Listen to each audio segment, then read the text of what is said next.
Mesdames, Messieurs, je vais reprendre un peu mon discours afin de l'approfondir et lui donner de la force. Alors certes, d'aucuns me diront que je ne vous apprends rien et que tout cela n'est que du vent, voire du pipeau. Mais contrairement à la désinformation déversée en permanence, moi je n'amène pas un vent de panique, mais un souffle de fraîcheur et d'air pur. Pour nous. Mais contre nos ennemis qui nous manipulent, c'est plus qu'une bourrasque. C'est une tornade de divulgation dont la fonction sera de se faire entendre par la force, car tel est l'enjeu dans cette période néfaste et hautement dangereuse pour l'humanité. Ce sera un vent de fraîcheur dans un contexte où nous étouffons, écrasés par un groupuscule d'êtres malsains dont le seul et unique but est ni plus ni moins de voler nos âmes et nos vies. Repenser notre façon de vivre nous appartient désormais et c'est à nous de prendre en charge notre avenir, car jamais de notre vivant nous ne permettrons cet avantage à autrui. C'est le moment de se bouger et de prendre l'avantage. Si vous vous répétez ces phrases dans la tête, alors vous irez de l'avant et cela ouvrira de nouvelles perspectives optimistes dont nous jouirons pleinement. Un cadeau qui n'a pas de prix, la victoire. Mais encore faut-il la mériter car l'on n'a rien sans rien. Se battre et se faire entendre afin de parvenir aux dernières chances de préserver nos droits qu'il nous reste. Brandissons fièrement nos banderoles pour une nouvelle ère solidaire et manifestons notre colère bien au-delà du stade légitime. Écoutez et lisez cette vision métaphorique qu'est la mienne. Les lunettes que nous portons sont sales, et cette crasse n'est autre que l'enfumage déversé en permanence par tous les grands médias complices d'un système de désinformation qui n'est plus approuvé. C'est un système crapuleux dont nous devons nous débarrasser au plus vite pour la sauvegarde de tous les êtres de la planète. Désinfectons cette crasse, je vous le dis. La propagande est omniprésente, tout comme le malheur, la détresse et les mauvaises nouvelles qui pleuvent constamment dans nos écrans hypnotiseurs. Cette propagande cancérigène, sans scrupule ni morale, qui nous manipule en nous détournant de la réalité. On occulte tous les autres problèmes socio-culturels au profit de pseudo-infos au service des ultra-riches. Ceci n'est pas un obscur fantasme, mais bel et bien la réalité, hélas. Celle dans laquelle nous sommes plongés, celle dans laquelle nous sommes piégés, pieds et poings liés. Nous sommes en prison dans nos propres foyers, et cette situation de l'intolérable n'a que trop duré. Réorganisons notre rébellion afin de frapper un grand coup sur la table et atteindre le cœur du problème là où ça fait mal. Allons à l'essentiel, avertir les peuples sur les principaux dangers qui nous attendent, à commencer par la vaccination et toutes les saloperies que l'on veut nous injecter dans celle-ci. Nos enfants sont en danger, et les protéger sera preuve de grandeur d'âme et ce sera un premier grand pas en avant, croyez-moi.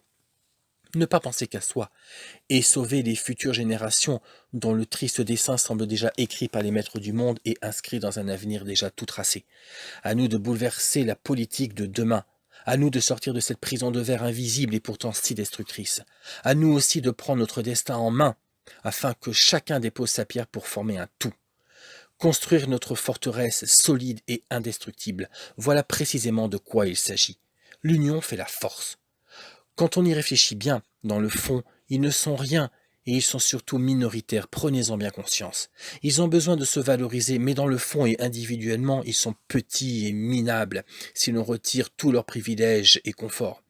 Je pense notamment à des personnalités ultra puissantes et ultra riches qui veulent diriger le monde en nous volant notre bien le plus précieux, notre liberté de penser, et bien plus encore.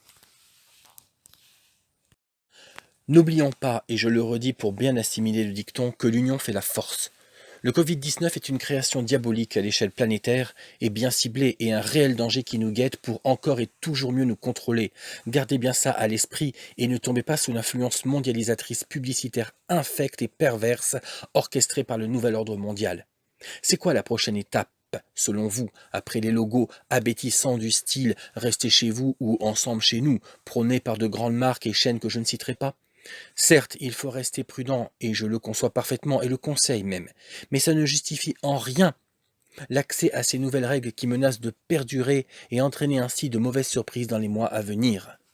Des lois sournoises et liberticides vont voir le jour dans notre dos, si ce n'est pas déjà fait. Préoccupez-vous-en dès maintenant, car ils ne manqueront pas d'inventivité dans un futur proche. Fermez vos fenêtres, évitez le jardinage, ne mangez pas dehors, ne vous serrez plus jamais la main dans la rue, ne soyez pas statique. Pour cette dernière, ça s'est déjà produit, et oui. En résumé, faites pas ci, faites pas ça, obéissez, et tout ira bien dans le meilleur des mondes, braves gens, braves cons dociles et obéissants.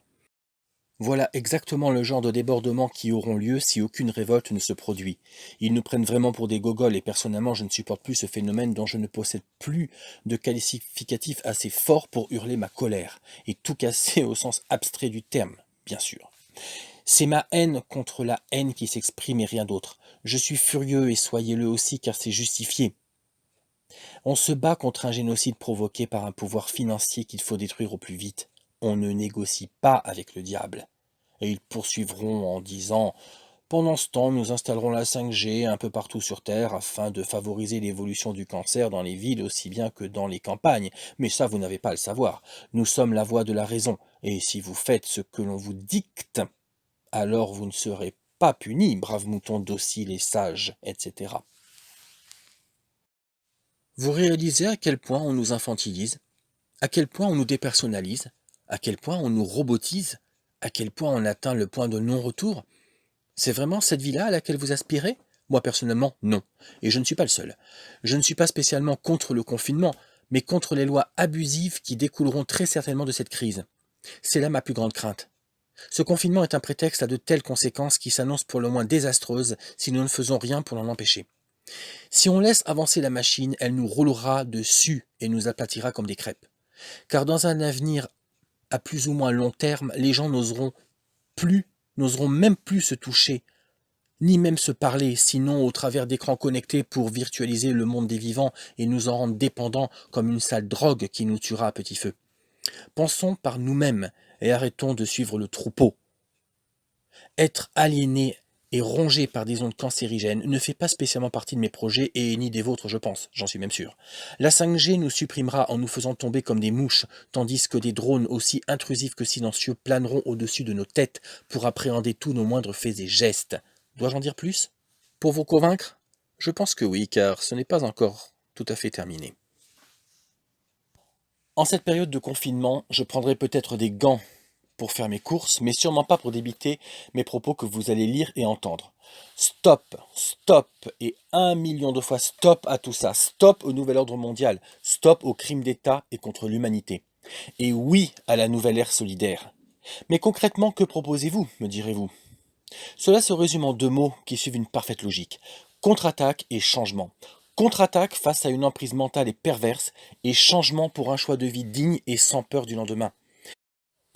Jugement et condamnation pour génocide et crime contre l'humanité, car il faut parfois répéter les choses pour bien se faire comprendre et surtout entendre.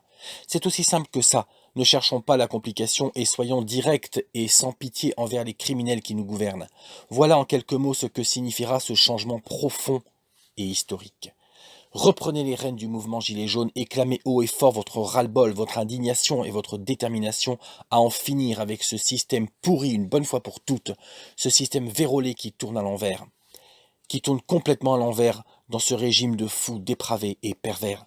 Et je fais référence à Macron qu'il faut destituer au plus vite pour une lutte sans merci, pour une mise à mort du roi au sens littéraire du terme. Ne nous laissons plus marcher sur les pieds, peuple de France. Ça suffit. Basta, comme disent les Italiens. Agissons maintenant, sinon il sera trop tard. Petite précision au passage. J'ai créé une couche audio pour les non-voyants et une couche vidéo pour les malentendants, afin de toucher un maximum de personnes. J'estime que c'est la moindre des choses. En conclusion de ce deuxième discours, j'ai juste envie de dire que nous n'appartenons pas au domaine des ténèbres. Et c'est la raison pour laquelle nous devons sortir au plus vite de cet obscur paysage pavé de mauvaises intentions. Refusons la dictature avant qu'elle nous bouffe de l'intérieur. Refusons la dictature, car avant d'être notre droit citoyen, c'est avant tout notre devoir. Nous sommes tous dans le même bateau dès lors que notre intérêt commun est la survie de notre espèce. Tout doit basculer dans le bon sens. Nous avons ce pouvoir et sommes en phase de mettre en lumière ce bouleversement sans précédent.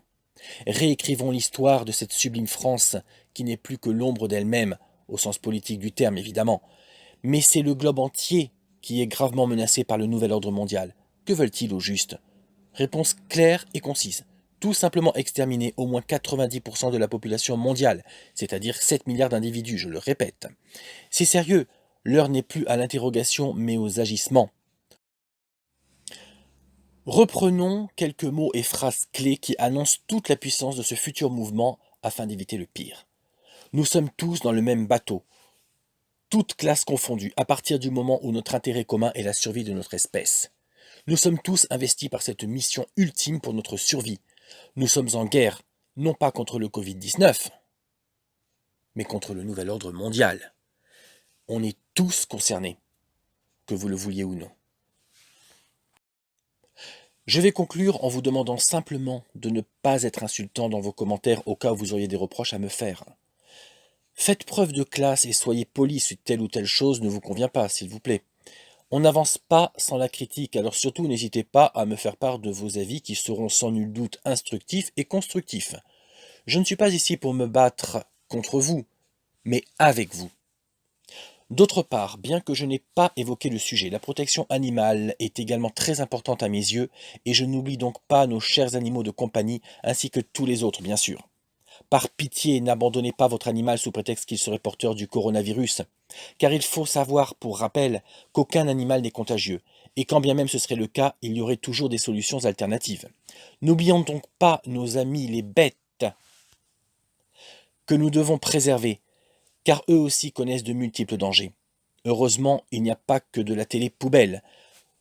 Lorsqu'on voit tous les beaux reportages animaliers qui existent et toutes sortes d'autres documentaires divers et enrichissants, on se dit qu'il y a encore plein de belles choses à explorer et découvrir, et qu'il faut faire acte d'humilité face à toute cette beauté.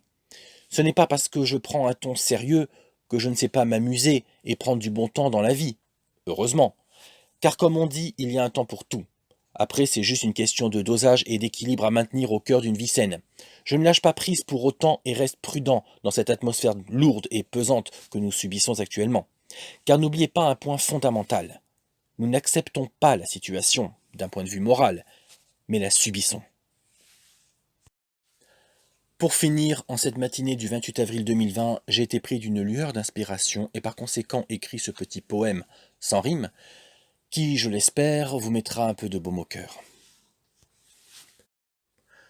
C'est l'esprit de solidarité qui doit demeurer afin que l'arbre n'ait plus à cacher la forêt, afin que l'arbre puisse fleurir pour s'épanouir et resplendir. Dans le cycle des 4 saisons à l'échelle universelle, ce sont les beaux jours du printemps qui l'emporteront. Le soleil brillera de 1000 feux et ses rayons nous rempliront de joie et de sérénité, tandis que l'oiseau que nous représentons volera de ses propres ailes aux confins des cieux. Il rejoindra ainsi la paix dans le monde des vivants. L'argent ne vaut plus rien et n'a plus cours dans un tel contexte. En revanche, la récompense de la victoire, elle, n'a pas de prix, et sa valeur est pourtant inestimable. Quelle ironie! Un bijou inestimable et impalpable que nous sommes paradoxalement sur le point de toucher, mais avec le seul organe qui nous maintient et nous unira, notre cœur. Nous allons nous sortir de cet enfer. Mon souhait au-delà de vous captiver et de vous convaincre. Merci de m'avoir lu et entendu. À bientôt.